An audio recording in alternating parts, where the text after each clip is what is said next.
Pepsi-Cola, P-E-P-S-I. That's your smartest cola buy.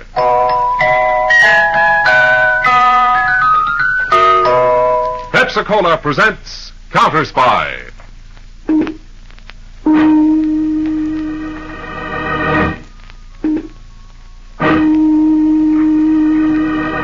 Washington calling David Harding, Counterspy. Washington calling David Harding, Counterspy. Harding, Counterspy, calling Washington.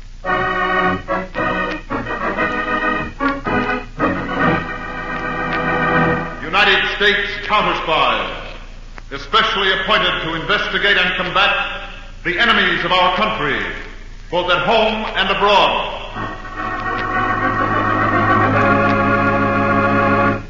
Tonight, the case of the cold-blooded professor. Another Counterspy report to the American people. Brought to you each Tuesday and Thursday by Pepsi-Cola. Pepsi-Cola hits a spot. 2 full glasses, that's a lot. That's right, you heard what they said. 2 full glasses of sparkling Pepsi from one big 12-ounce bottle. You're getting an extra glassful. And what a delicious glassful. The most refreshing, delightful cola that ever tickled your taste. You can't top Pepsi's tangy flavor. And that big, big bottle saves you money. Goes twice as far. Pepsi's America's big, big favorite. And America's biggest cola value. So why take less when Pepsi's best? Whenever you reach for refreshment, remember, Why take less when Pepsi's best? And now, to Counterspy.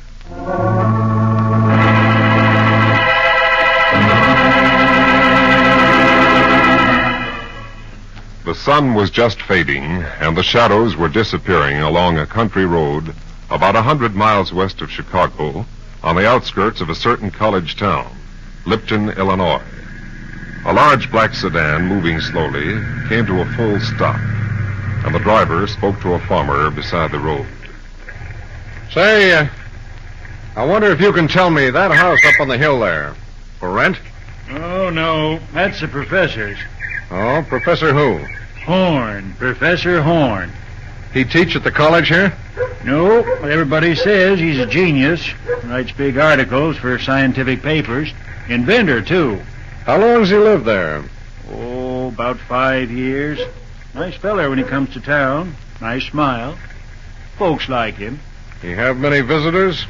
Don't seem to like visitors, mister. Got a lady housekeeper, though. Oh, is she a nice person? Oh, you can take her or leave her. About 50. Homely.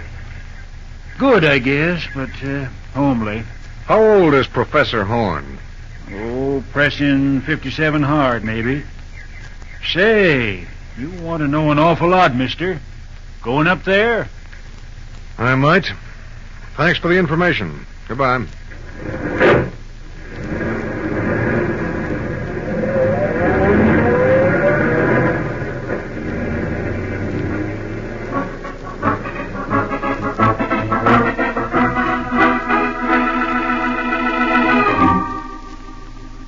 Professor Horn, where do you want these books to go? The left-hand shelf, Anna, next to the books on nuclear fission.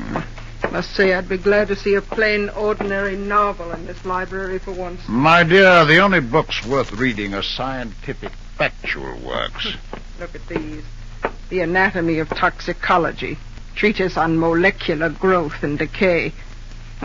What's this one? My scientific diary. I'll put that one away. In that closet you never wanted me to look in? Oh, you should let me do that. Your lame leg gets tired so easy. You know I never want my leg mentioned, Anna. And I never could understand why you won't let me go down cellar and see some of your inventions. I have a lifelong principle, Anna. Better to anticipate than to regret. Meanwhile, please bear in mind that I pay you well, and this does not include your asking questions. Somebody's at the door.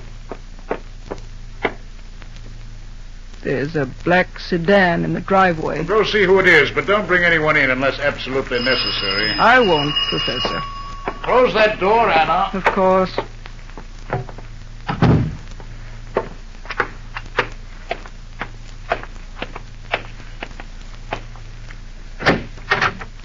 Yes? I'd like to see Professor Horn, please. He's busy. My credentials. L.D. Cameron, United States Counterspies. This way, Mr. Cameron. Thank you.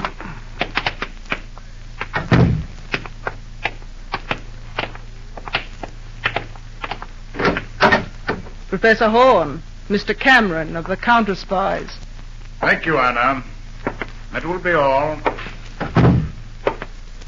Mr. Cameron, I live on an ironclad schedule. I should now be in my laboratory downstairs, hard at work. I trust you can be brief. 2 nights ago, at 11:07 p.m. in Amberville, 42 miles south of here, the Farmers Exchange Bank was robbed of $121,000 in cash. The robber used a very ingenious electronic method of silencing the vault alarm system. However, the car used by the robber went through a puddle of oil and left certain tire tracks. Am I being brief enough? No. But continue. Every garage within 50 miles of Amberville has been checked for a car with those treads. The car in your garage has those tire treads. That's a coincidence, Mr. Cameron. That's no coincidence, Professor Horn.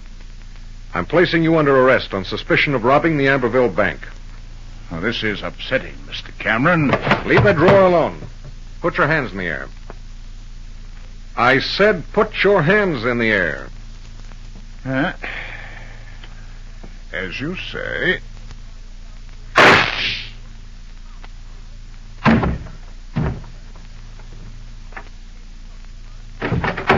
I heard a shot. What happened? Oh, I see. But how'd you shoot him? There's no gun in your hand, Professor. See under my coat, Anna? My invention, a small flat-handled gun strapped alongside my chest. And a wire up through your sleeve. When I raised my hands, it fired the gun. Now, no more questions. We're leaving, Anna. Help me unpack the closet. So at last I'll see what you keep in there.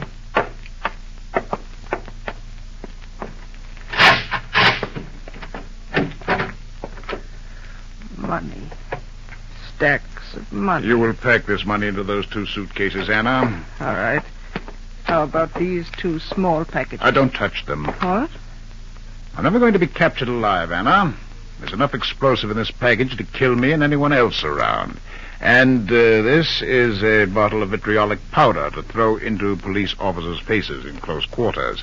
It burns frightfully. I hope you never have to use it. As I told you, it is better to anticipate than to regret. You will pack this too, Anna. Why, Professor Horn, you've been wearing a wig. Some fools wait until they're escaping to disguise themselves. I've been disguising myself for 10 years. Now I'll return to what I really look like. You look 10 years younger without that wig. And one thing more. This built-up shoe, which has made it appear that I limp. 2 good legs. So you haven't been lame at all. Professor Horn has now disappeared off the face of the earth. From now on, Anna, you will call me Mr. Harris. Now, let us get on with the packing. What about the body of that man on the floor? Oh, I have everything planned, Anna. Beautifully planned. The 3 of us are leaving together.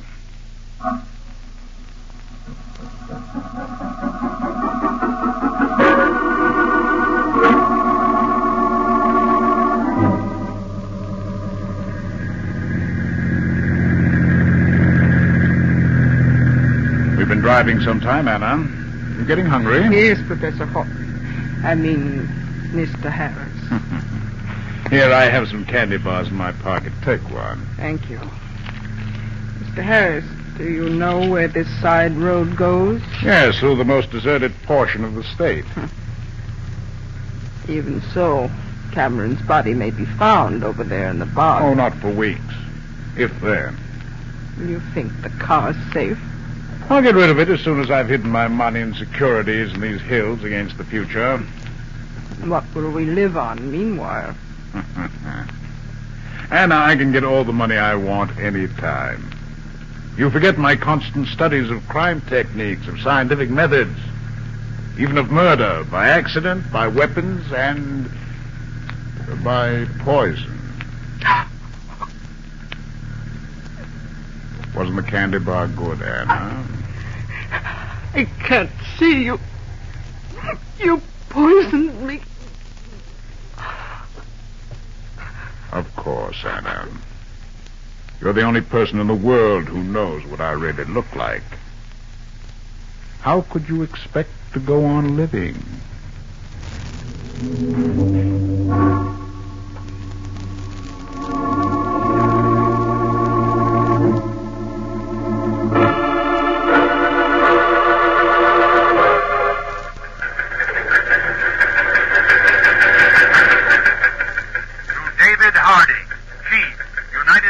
Counterspies, Washington, from Edwards and Chicago field office.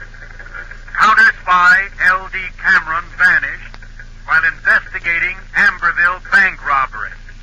Local farmer reports talking with Cameron about a Professor Emery Horn of Lipton, Illinois. Horn's house checked. Blood spots on library floor. Horn, housekeeper Anna Cable, and car have also vanished. Advised. Chicago, from Harding. Peters and I are flying to join you at Professor Horn's house immediately. Allow nothing to be disturbed.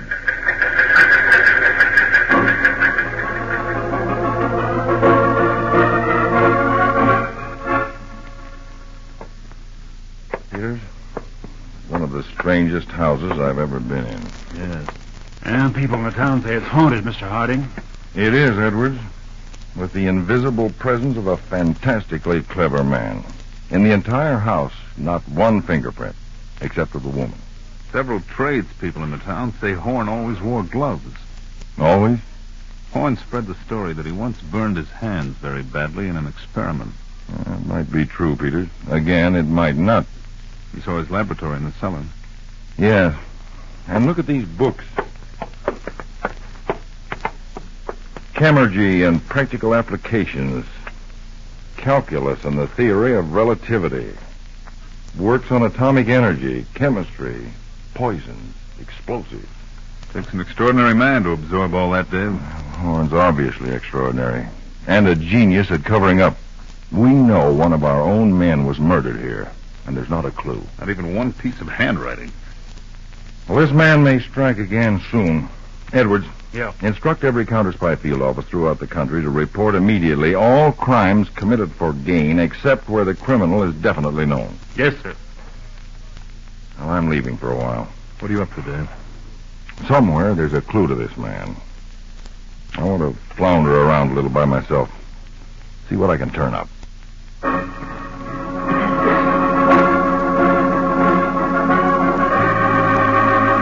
Dr. Connors, in one of the grocery stores in town, a clerk told me that a year ago Professor Horn wasn't feeling well, and that led me to you. Yes, Mr. Harding, I did treat Professor Horn a year or so ago. This is the record of his visit, Mr. Harding. Did he pay you by cash or check? Cash to my nurse. I recall he wore gray doeskin gloves throughout his visit here. Did he mention having burned his hands? Yes, but he never removed the gloves in my presence. Did he limp or walk normally? Frankly, Mr. Harding, I didn't notice. But one thing may interest you. I took some x-rays of his stomach. Here, let me show you.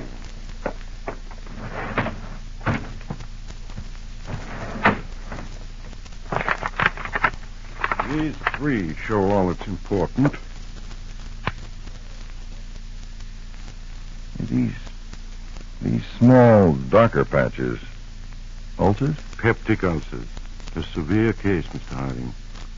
A Horn is one of those apparently iron-nerved men. He gives few outward signs of emotion. We often make the mistake of thinking they have no emotion. Well, actually, they do. And their nervousness and emotion seek other outlets. In this case, peptic ulcers caused by a very high-strung nervous condition. Doctor, Did you give him a prescription? Yes, a special bismuth powder compound. He tried them, and they gave him relief. Do you think he's cured of his ulcers yet? Well, I would doubt it very much. Well, the doctor, he'll be buying bismuth powders more or less regularly. I assume so, Mr. Harding. Dr. Connors, I'm very grateful to you. This is the first clue to this cold-blooded scientific killer we found. The big question is, where will he strike next?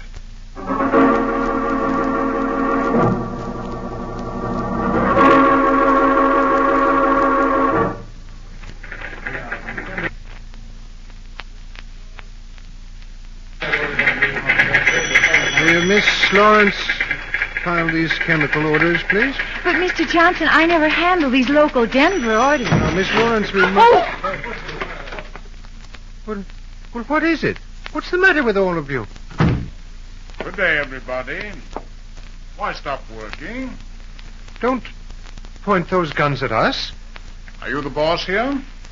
Why, yes. I like your desk. Move away from it quickly. Yes, all right. Now listen, everyone. I have only a few seconds. I've just robbed the finance company office down the hall of $130,000. And there's a big commotion on the ground floor. Of course, the police expect me to leave that way, but instead I'm going to put my 2 guns on this desk, cover them with this newspaper. Now, get this. In a moment, the police may come in here. If one of you makes a false move, I shoot. And I'm a perfect shot. Does everybody understand? Now, I have a camera here, and I'm going to be taking your pictures. We're detectives. Anybody see anything of a stranger? A hold-up man? Why, no, officer. Speak up. Did anyone here see anybody who might be a hold-up man?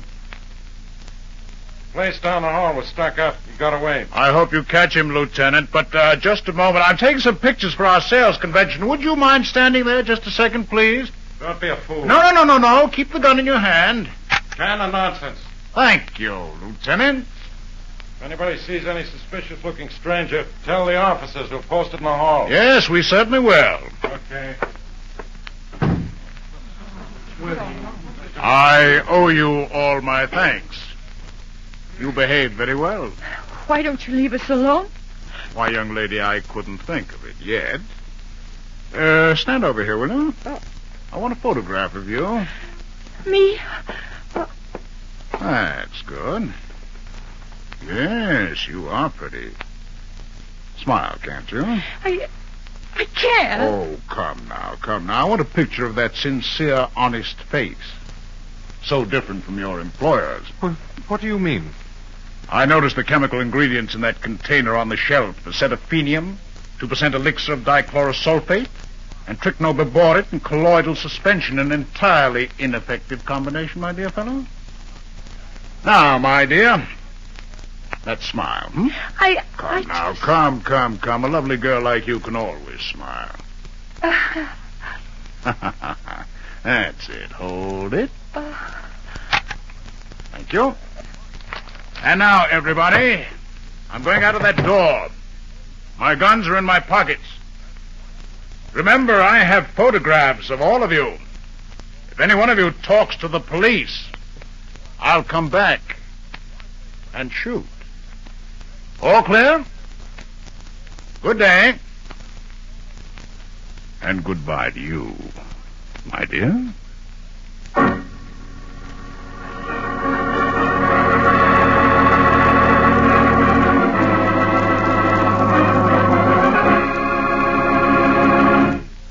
Before we go back to Counterspy, please listen.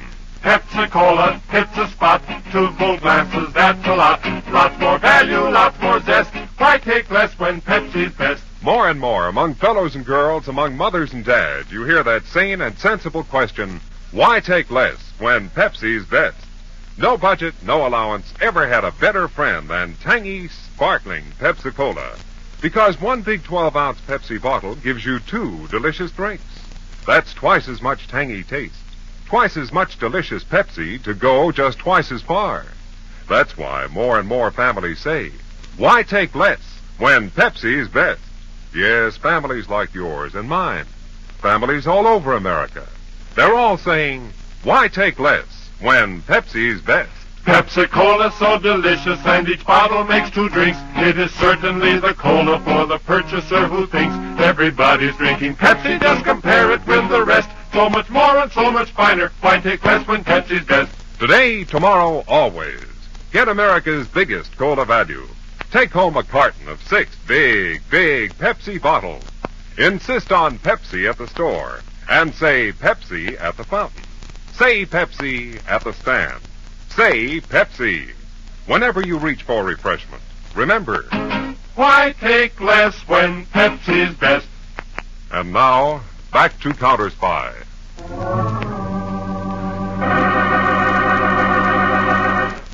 David Harding and his assistant, Harry Peters, are in the communications room of the Counterspy field office in Chicago.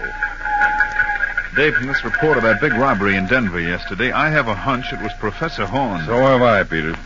The cleverness of the planning, the daring, that camera gag. But no gloves and no limp. I know, I can't account for that. And from the description, he must have been 10 or 15 years younger than Horn.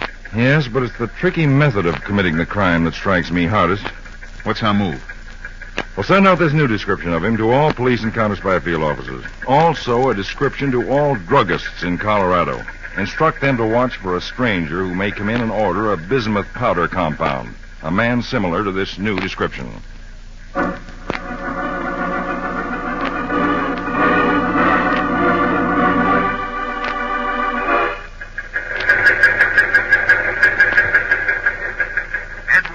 from the Denver field office to David Harding.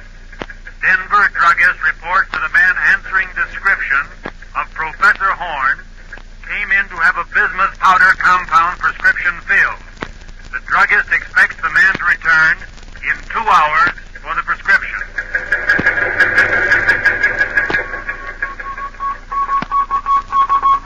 Harding to Denver. Set up spot surveillance of suspect immediately, but do not alarm him. He may carry explosives or poison for self-destruction. Am joining you by jet plane.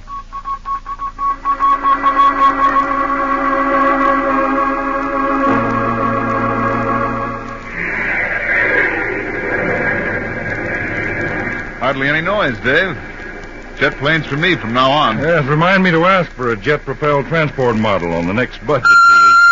Uh-oh. Denver reporting. Right. Go ahead, Denver. Edwards reporting from the drugstore where Horn just got his medicine. We have a walkie-talkie set up with all agents conducting surveillance. Do you want to be cut in? You bet your life I do. Then I'll have you cut in, sir. The suspect has turned out of my sight. Our next agent is in Sedan, 1 block up. Agent D. Agent D, is the suspect in your sight?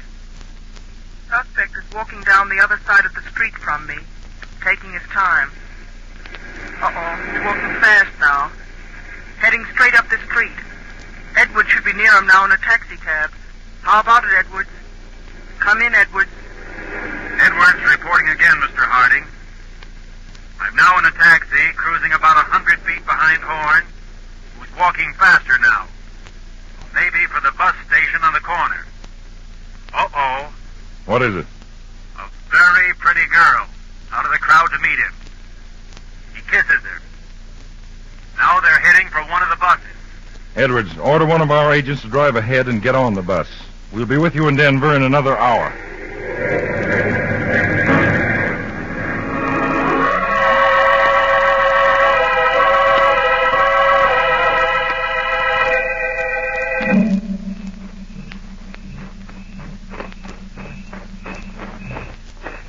Mr. Harding, Yes, Edwards. What's the layout? Horn and the girl entered that bungalow there. The place is almost entirely dark. Living room lights are on, but all the blinds are drawn. The place surrounded. Yeah, set up B. 2 men at each post. You want to rush the house? I want Horn alive. There's no telling what trick he might pull. Let me have your walkie-talkie. Here. Thanks. Harding to Peters. Peters. Peters. Pull all agents back to set up C, farther from the house. Come over to see me. We have to work out a different plan of attack. And it's got to be done.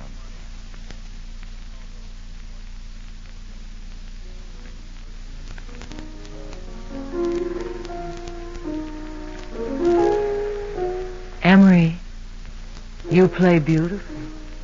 Thank you, my dear. I saw you had a package from the drugstore. You're not sick or anything. Oh, no, dear. They're just bismuth powders. They help my stomach. Emery, Yes, Gilda. I feel very happy with you. I'm glad. Funny. Sometimes once in a while you meet someone you feel you've known all your life. It's only been 3 days, Gilda. I feel as though I'd known you all my life. And still I don't know a thing about you except that I love you. That's very sweet, Gilda. On second thought, I do know something about you. Something you try to hide from me. And, what is that, Gilda? I guess you do it because you really think I'm not very bright. Gilda, what is it? You're brilliant. The books you talk about, your remarks about things in the newspapers, on the radio, and then you say it's nothing. Compared to you, my dear, it is nothing. Emery, there's something else I know. You're not as unobserving as I thought, Gilda. I mean, I think you've almost asked me to marry you, and Emery, if you do, I will. Gilda, you're very... Oh, what was that?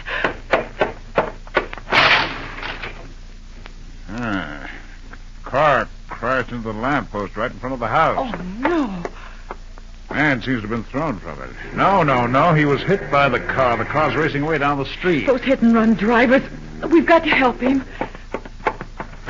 Wait, Gilda. Well, we can't let him lie there. Well, very well. I'll go with you.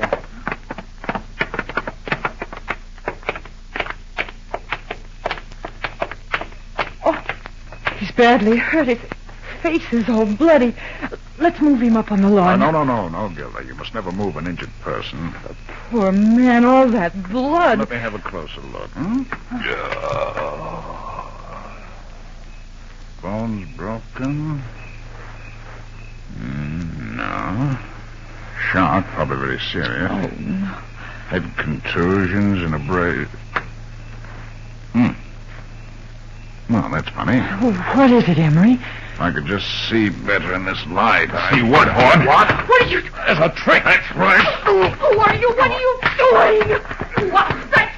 Eyes out. You get away from him. You hear him? Get away from him. Hold it, Peter.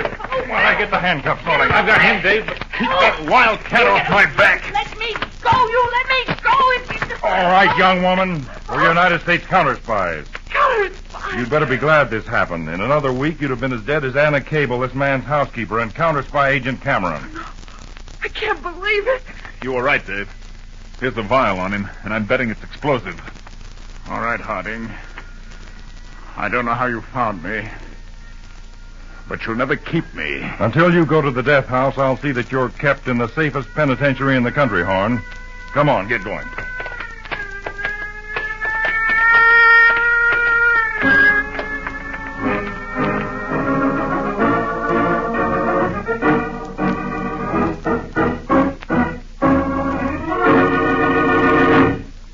When your friends drop in, be generous, but be thrifty, too. Serve plenty of delicious Pepsi-Cola. Pepsi's big 12-ounce bottle gives you not just one sparkling glassful, but two. Get a carton of 6 and serve 12 delicious drinks. Yes, Pepsi is America's biggest cola value. You get twice the tangy taste, twice the refreshment, twice the Pepsi. So why take less when Pepsi is best? Whenever you reach for refreshment, remember, Pepsi-Cola hits the spot. 2 full glasses, that's a lot. Lot more value, lot more zest. Why take less when Pepsi's best? tune in every Tuesday and Thursday, same time, same station to Counterspy. Listen on Thursday for the exciting Counterspy case of the cold-blooded professor. That's right. For we never expected that Professor Horn would cause your counterspies many more frantic hours. Only Professor Horn would use prison pants that had been washed in lemon juice, or create a new appearance by stealing watch crystals and mixing them with flour, water, and wire and escape from an escape-proof penitentiary. Be sure to tune in on Thursday, day after tomorrow, for File number 2, Case of the Cold-Blooded Professor, on Counterspy.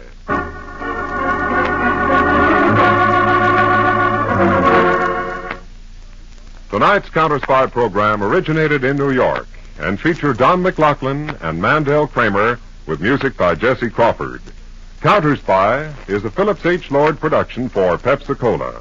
Enjoy some Pepsi, ice cold tonight.